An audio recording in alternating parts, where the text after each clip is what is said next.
how does this relate to the job seeker world? So we took that information and we wanted to do a pretty intensive study all through 2011 about how job seekers actually go through this same buying process to apply to a job. So I'll share this information because it's very pertinent, especially on the social media side. So during the consideration stage, or the orientation stage, when you're just trying to orientate yourself, hey, I'm a job seeker, I've decided I want to look for a new job, I'm probably employed today, but you know what, I had a bad day at work and it's time to see what else is out there. And so 97% of us, when we hit that stage, not surprisingly, are going to update our resume.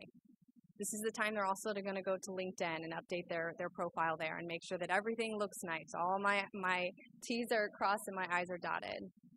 68% are going to go onto vertical sites like CareerBuilder, so career-specific sites, to look. 47% are going to go onto Google and the search engines. And the way they're going to search both on sites like ours and Google is property management jobs in Dallas, sales jobs in Chicago. Again, they're not looking for specific companies. They're looking for a wider decision set. And then 57% are going to do traditional networking, so figure out friends and family, who's hiring, and how they can get into the referral base that way. The next stage is orientation. So consideration. So orientation to consideration.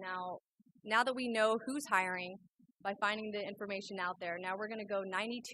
So basically every job seeker is going to go to your career site. So if you don't have a career site, a functioning career site that allows users to view jobs, that's one very relatively inexpensive, depending on what agency you go to. I have some names if you need them. But it is an absolute crucial part of this process. And 70% of job seekers after that orientation stage will go to Facebook, Glassdoor, YouTube, all of the social media channels to view your company. And what they're actually trying to see, what they've told us, is what you say on your corporate website doesn't match what's happening online.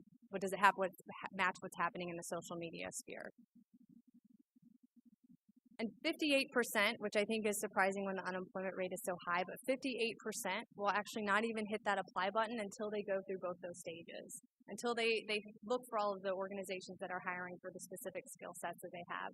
They go to your website, they go on Facebook, and then if they had a good feeling about your organization, that's when they'll actually hit the apply button.